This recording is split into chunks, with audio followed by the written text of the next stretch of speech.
Muito bem, o filme novo do Spike Lee acabou de entrar aí na Netflix, uma parceria que já vem de algum tempo. Supostamente ele ia estar na seleção de Cannes, não entrou, então ele vai estrear direto no streaming, já está entre nós e a gente vai falar aqui, fazer um veredito no Melhor TV.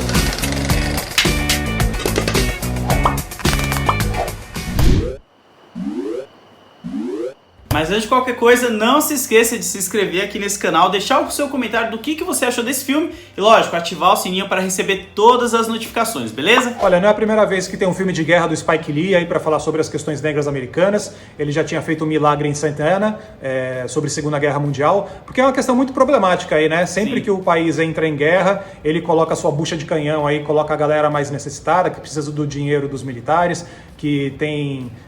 realmente não tem tanta perspectiva de vida assim, ou está numa questão mais problemática, todo mundo lá é alistado para estar nas guerras e tal, e tipo, os Estados Unidos chama todo mundo, mas lógico, quem acaba estando na linha de frente, às vezes a galera mais desprivilegiada. Então ele fala um pouco sobre isso nesse filme. Exatamente, eu achei bem interessante no filme como ele mostra a questão da população negra na guerra, né? Porque o filme já começa com o discurso do Muhammad Ali e também depois nós temos aquela mina que fica no rádio falando sobre quantos porcentos tem de população e quantos por cento estão na guerra, sabe? Como isso acaba atingindo eles, já que eles estão lutando uma guerra que não é bem deles ali, né, Hessel? Essa guerra do Vietnã, se a gente for ver, os Estados Unidos saiu vencedor, como ele gosta de contar nas histórias, né? Tipo, nos filmes e tudo por aí. Então eu acho que o Spike Lee dá umas alfinetadas bem dadas, assim, sobre mostrar o outro lado da guerra, na real. O que realmente aconteceu. Eu acho que tem todo um lance dos reais interesses por trás das guerras aí, né? Especialmente nessa durante a Guerra do Vietnã, durante a Guerra do Iraque, também Afeganistão, a mesma coisa. Então vários filmes já meio que trataram desse assunto, assim, desse ponto de vista. Você tem uma galera que pode conseguir um certo ganho ali, no caso são umas barras de ouro, que viram meio uma caça ao tesouro esse filme. E já teve outros filmes com um ponto de vista parecido. Três Reis, o David Russell, que tinha lá o Mark Wahlberg, também o George Clooney, ele pegava por esse ponto de vista. Eram os caras que estavam no meio da guerra, mas eles poderiam lucrar com isso e tal. Então meio que às vezes vira meio um filme de assalto dentro do filme de guerra, que é um jeito de falar também sobre como a guerra ela envolve milhões de outros interesses, que não é necessariamente você libertar os povos ou tipo falar da paz, entendeu? A questão é bem mais embaixo. Eu acho assim que o que eu mais gostei na questão do filme, sem ser, lógico, né, a direção do Spike Lee naqueles momentos que ele muda, quando a gente tá voltando lá pro passado, que ele utiliza os mesmos atores, sabe, pra fazer o papel deles ali, como se a gente estivesse vendo o passado pela visão deles, mas ali, sabe, com eles. Ele não colocou atores nem rejuvenesceu digitalmente como fizeram lá no Irlandês, né? Ele colocou os mesmos atores nos papéis. Eu achei isso bem legal no filme. E sem falar os discursos, né? Que a gente tem o Paul, um dos personagens que a gente vê que ele tem muito trauma da guerra do Vietnã. E ao mesmo tempo que você acha que ele tá indo pra floresta, aquilo ali vai fazer bem pra ele, a gente vê como faz mal, né? Porque traz todo o lado mal que ele tem, né? Um mal na questão até dele renegar o filho dele, os problemas com os amigos, a ganância que ele tem pelo ouro, entre outras coisas. Eu achei que ele tem uns discursos bem legais, assim, que ele vai tratando ao longo do filme. E é um filme bem longo até, né? Tem uns momentos que você percebe que o filme tá ficando longo pra caramba. Não é um filme que você assiste e vai passando rapidinho. Você realmente embarca naquela jornada com os caras. Acho que tem todo um lance aí dele te colocar numa experiência, que é uma experiência de discurso também, de manifesto e tal. E nesse ponto, a atuação do Delroy Lindo como Paul, ela é central no filme. O filme todo depende, real, de você se convencer que aquele cara ele tá numa espiral de loucura, assim. E se não for isso, o filme meio que não funciona. Tem vários filmes do Spike Lee que ele entra meio nessa de colocar os manifestos e de colocar esses discursos em primeiro plano. Não tanto o lance da trama tá em evidência, mas mais o jeito como ele organiza esses discursos. Eu acho que nesse filme tem muito isso, assim. Depende muito da performance do cara. Inclusive tem uns momentos muito fortes em que o Delroy Lindo ele fala diretamente para a câmera. O personagem está naquela espiral de loucura, mas ele está falando diretamente com você. Então isso também tem muito o lance da performance, assim. E aí é interessante porque, para você ver o desenvolvimento da carreira do Spike Lee, às vezes ele trata de temas repetidamente, porque afinal de contas as questões negras americanas elas continuam sendo as mesmas de tempos em tempos. E é interessante você ver a evolução do Spike Lee, dos filmes dele, e como que ele encontra novas maneiras de tratar das mesmas questões, porque afinal de contas as questões da cultura negra americana às vezes continuam sendo as mesmas. E aí ele meio que desenvolveu um jeito diferente de lidar com a performance, de colocar isso em primeiro plano e tal. Mesmo na Netflix e no Prime Video tem outros especiais dele que ele faz teatro filmado, E eu acho que no caso do Destacamento Blood tem muito isso, assim, o lance dele colocar os atores como se eles estivessem realmente fazendo monólogos num palco.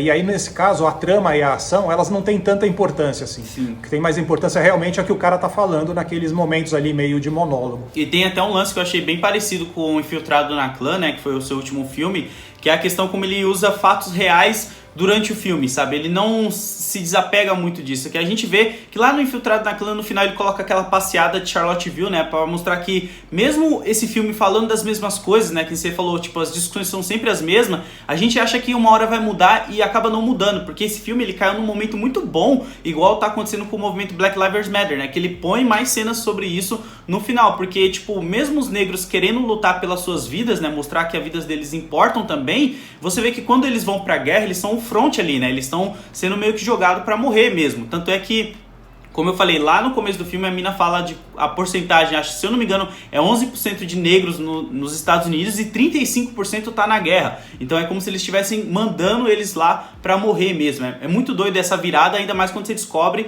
e eles também descobrem sobre a morte do Martin Luther King durante o filme, como isso impacta eles ali no momento, sabe? Eles resolvem se unir e tudo mais. Eu acho bem interessante essa narrativa que o Spike Lee traz. Eu escrevi um artigo no Omelete para falar um pouco da importância do Spike Lee e o jeito que ele trata essas questões, e para ele a história sempre está muito presente, porque se você não levar em consideração a história, é como se você apagasse esses episódios e essas disputas, essas lutas, e você sempre entra nas mesmas lutas como se elas não tivessem acontecido antes já, sabe? Então, por exemplo, no Infiltrado na Clã, o filme ele vai muito bem, e aí no final acho que ele dá uma caída, assim, naquela coisa da bomba, não acho tão bem resolvido. Sim. Mas aí, como ele bota depois aquelas cenas de Charlottesville, fica uma coisa muito forte, porque a história acaba tendo um peso muito gigantesco ali. E ele faz a mesma coisa nesse filme. Você tem uma situação ali que é interessante como trama, né? Porque tipo, tem uma menção no começo do filme sobre a galera que faz um trabalho para desencavar as minas terrestres. Então você fica esperando o tempo inteiro no filme que apareça essa coisa das minas. Porque é uma coisa de caçar o tesouro e os caras vão desencavando adoidado no meio da floresta lá. Exatamente. Então, tipo, tem os lances ali de dramaturgia realmente que rola uma expectativa, mas eu acho que o principal é o discurso e como a história realmente acaba transpirando no meio dessa coisa toda. E ele coloca fotos de arquivo, né, fotos históricas, ele corta a narrativa com esses comentários, nesse caso na voz da radialista, né, vietnamita e tal. Mas eu acho que às vezes os filmes dele, ele meio que... Ele pega as coisas históricas como se aquilo fosse dar mais peso dramático para eventos no filme, só que os eventos no filme às vezes não tem tanta substância, ele não consegue se sustentar tanto dramaticamente.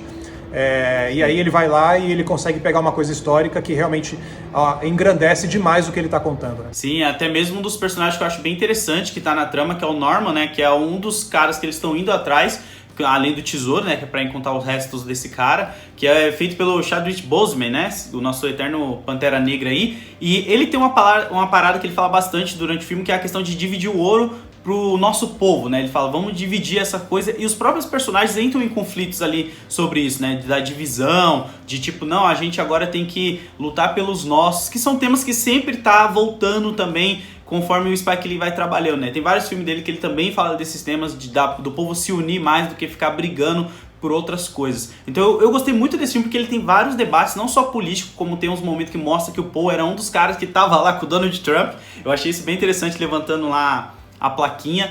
Então ele traz vários tipos de debates diferentes, sem precisar entrar naquele debate só do trauma do Vietnã, sabe? Tipo, colocar o Paul como um cara que ele tem que ficar sentado no círculo falando sobre o Vietnã. Ele vai tendo isso em crescimento junto com os outros amigos dele e com o próprio filho que também tá no filme, né? É o lance de você não tratar a cultura negra americana como um negócio isolado, entendeu? Tá dentro do contexto e são histórias humanas. Então as pessoas elas são passíveis de serem corrompidas pelo poder, de ser corrompidas pelo dinheiro. Isso está muito presente já no Malcolm X, que é um dos filmes centrais do Spike Lee. E claro, tipo, as pessoas quando elas tratam de dinheiro, quando elas tratam desse tipo de coisa, elas realmente são muito permeáveis aí de estar influenciado e tal. E esse filme não deixa de tratar disso também. Exatamente, eu vou até pra ir pro finalzinho aqui falar que Tem um livro chamado do pensador Frantz Fanon, né, o filósofo, que ele fala que quando ele foi pro exército também, ele achava que ele ia ter essa liberdade, né, que muitos negros iam pro exército em busca desse respeito e dessa liberdade, mas quando eles chegavam lá, eles viam que eles não tinham o mesmo tratamento que os outros soldados americanos, sabe? Então era uma frustração muito grande. É um livro chamado Peles Negras, Máscaras Brancas. É muito bom, que mostra essa realidade que ele enfrentou lá no exército na época. Eu acho que o Spike Lee trouxe um pouco disso também, sabe? Dos negros, como eles eram tratados no exército naquela época, daquele jeito. Assim como o Watchmen também mostrou isso na série, quando os negros recebiam aquelas cartas que também eram fato, que eles jogavam as cartas para os soldados americanos. Eu achei bem interessante toda a construção do filme. Eu gostei pra caramba, cara. Olha aí, então além da sugestão aí na Netflix, tem sugestão de livro também para você ir atrás, um pouco mais atrás desse assunto. Mas diga aí nos comentários se você já viu o Destacamento Blood, o que você achou. Eu acho que o Delroy Lindo aí pro Oscar do ano que vem, que vai acontecer em abril do ano que vem, ele já tá como nome forte aí, melhor ator. Mas diga aí nos comentários o que você acha também. Não esquece também de curtir o vídeo e assinar o canal. Valeu!